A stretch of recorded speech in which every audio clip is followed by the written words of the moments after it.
আপনারা পারবেন ঢাকা ৬ নিশ্চিত করতে যে একটা ভোটের আমানতকে আপনারা খেয়ানত হতে দিবেন না, জনগণের আমানতকে আপনারা পাহারা দিবেন, আপনারা রাস্তায় নেমে আসবেন, পারবেন?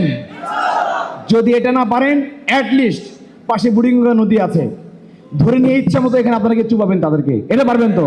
রাজনৈতিক অঙ্গনে থাকবে প্রতিযোগিতা, থাকবে কথা তর্ক, থাকবে তর্ক, থাকবে যুক্তি, কিন্তু পরিকল্পিতভাবে নেতৃবৃন্দের আইডি হ্যাক করার মাধ্যমে চরিত্র হনন করার যে রাস্তায় একটা দল নেমেছে, তাদের এই প্ল্যান বুমেরাং হবে, দেখবেন ইনশাল্লাহ।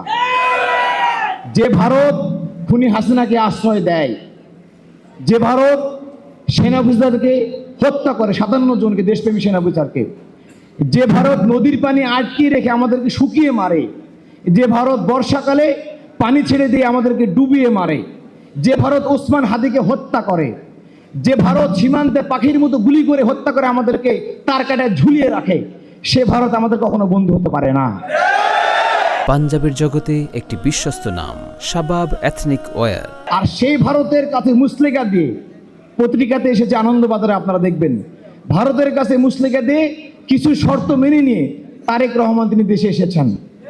যে ভারত আমাদের শত্রু, সে ভারতের সাথে যে দলের প্রধান ভালো সম্পর্ক গড়ে তোলে, গোপন চুক্তি করে, সাইবার টিমের সহযোগিতা নিয়ে বিভিন্ন রাজনৈতিক দলের আইডি হ্যাক করে, সে দলও কখনো আমাদের বন্ধু হতে পারে না। সম্মানিত ভাইরা, আমরা স্পষ্ট করে বলে দিতে চাই, আপনারা পলিটিক্যাল মাঠে কে কত যোগ্য, আপনারা আমাদেরকে আপনাদের ইস্তেহার প্রদান করেন, আপনারা যুক্তিতর্কের মাধ্যমে উপস্থাপন করে দেখান যে আপনারা ভালো কাজ করতে পারবেন। যদি আগামী দিনে এই সমস্ত সহিংস কাজকর্ম বন্ধ করে না দেন, তাহলে মনে রাখতে হবে তরুণ সমাজ আপনাদের বিরুদ্ধে আবার একটা বিপ্লবের ডাক দেবে ইনশাল্লাহ। সম্মানিত ভাইরা, একটা বিষয় খুব ভালো করে খেয়াল রাখতে হবে।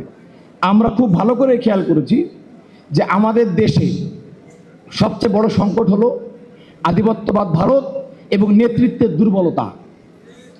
যে দলের মধ্যে নেতৃত্বের সংকট রয়েছে, যে নেতারা নারীদেরকে হেনস্থা করতে পারে, যে নেতারা ঋণ খেলাপি করতে পারে, যারা দুর্নীতিগ্রস্ত প্রমাণ রয়েছে, এর আগে যারা সার্টিফাইড দুর্নীতিবাজ বাংলাদেশের, এই সমস্ত লোকদেরকে যদি আগামী দিনে আমরা ভোট প্রদান করি, দেশের উন্নয়ন হওয়ার আর কোনো সুযোগ নাই। এ দেশ আবার 100 বছর পিছিয়ে যাবে। আগামী 12 তারিখে যদি কোনো যোগ্য প্রার্থীরা নির্বাচিত হতে পারে, জয়ী হতে পারে, তাহলে আগামী 100 বছরে দেশ থেকে সকল অন্যায়, অপকর্ম, জুলুম বিদায় নেবে, দেখবেন ইনশাআল্লাহ। এই জন্য আগামী 12 তারিখে আমাদের ডিসাইড করতে হবে কারা সংসদে বসবে এবং কারা সরকার গঠন করবে। যদি আগামী 100 বছরের দেশের উন্নয়ন চান, অগ্রগতি চান, জনগণের কল্যাণ চান, জনসমাজের উন্নতি চান, তাহলে দয়া করে আগামী 12 তারিখে ন্যায় এবং ইনসাফের প্রতীক 11 দলীয় যে জোট রয়েছে, তাদেরকে জয়যুক্ত করার জন্য আমাদেরকে কাজ করতে হবে।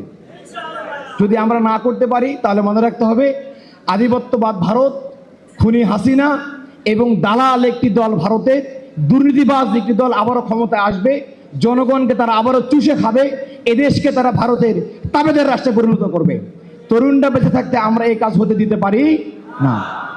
শেষ করতে চাই, আমরা কফিন ছুঁয়েছি শহীদদের, কফিন ছুঁয়ে আমরা ওয়াদা করেছি, শহীদদের বাসায় বাসায় গিয়ে আমরা কথা বলেছি, আব্বা আম্মার সাথে বলেছি, এই অভ্যুত্থানকে, 24-এর অভ্যুত্থানকে বিপ্লবে রূপান্তর করা ব্যতীত আমরা কখনো ভরে ফিরব না। এই বিপ্লবে রূপান্তর করার সবচেয়ে বড় সুযোগ হলো আগামী 12 তারিখে জাতীয় নির্বাচন।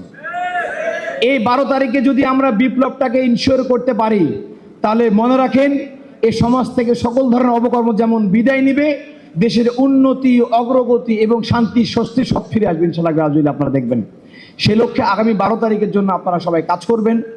জনগণের আমানত ভোট কেন্দ্রে আপনারা পাহারা দিবেন। যদি কেউ শত অদক্ষতা থাকা সত্ত্বেও গায়ের জোরে পেশিশক্তি ব্যবহার করে ভোট কেন্দ্র দখল করতে আসে, তাহলে এটিএম আজহার ভাইয়ের কথা আমি বলতে চাই। এটিএম আজহার ভাই তিনি বলেছেন, যদি কে ভোট চুরি করতে আসেন, আমাদের জেনজিরা সেখানে রয়েছে, চুরি করে আসার আগে আপনারা আপনার আব্বা আম্মার কাছ থেকে দোয়া নিয়ে আসবেন। ভোট চুরি করে আসলে আমাদের তরুণ সমাজ কাউকে ছাড় দিবে না। আপনারা পারবেন ঢাকা 6 নিশ্চিত করতে যে একটা ভোটের আমানতকে আপনারা খেয়ানত হতে দিবেন না, জনগণের আমানতকে আপনারা পাহারা দিবেন, আপনারা রাস্তায় নেমে আসবেন, পারবেন? যদি এটা না পারেন অ্যাটলিস্ট পাশে বুড়িগঙ্গা নদী আছে, ধরে নিয়ে ইচ্ছা মতো এখানে আপনাকে চুপাবেন তাদেরকে, এটা পারবেন তো? বুড়িগঙ্গায় নিয়ে যাবেন, চুবাবেন, উচিত শিক্ষা দিয়ে দিবেন। ভোট চুরি কারে বলে জনমের তরে আপনারা শিক্ষা দিতে পারবেন তো ইনশাআল্লাহ? এগুলো করতে হবে। কোনো বেদক, কোনো মাস্তান, কোন নারী হেরস্তাকারীকে যুবক সমাজ 12 তারিখে কোনো স্থান দিবে না ইনশাআল্লাহ। সমস্ত ভাইরা, সম্মানিত ভাইরা, আপনারা আগামী 12 তারিখে ইনসাফের বাংলাদেশ, নতুন বাংলাদেশ, সবার বাংলাদেশ বিনির্মাণ করে শহীদদের স্বপ্নরা আপনারা পূরণ করবেন, সে আশাবাদ ব্যক্ত রেখে আমি আমার বক্তব্য শেষ করছি। আসসালামু আলাইকুম রহমতুল্লাহ।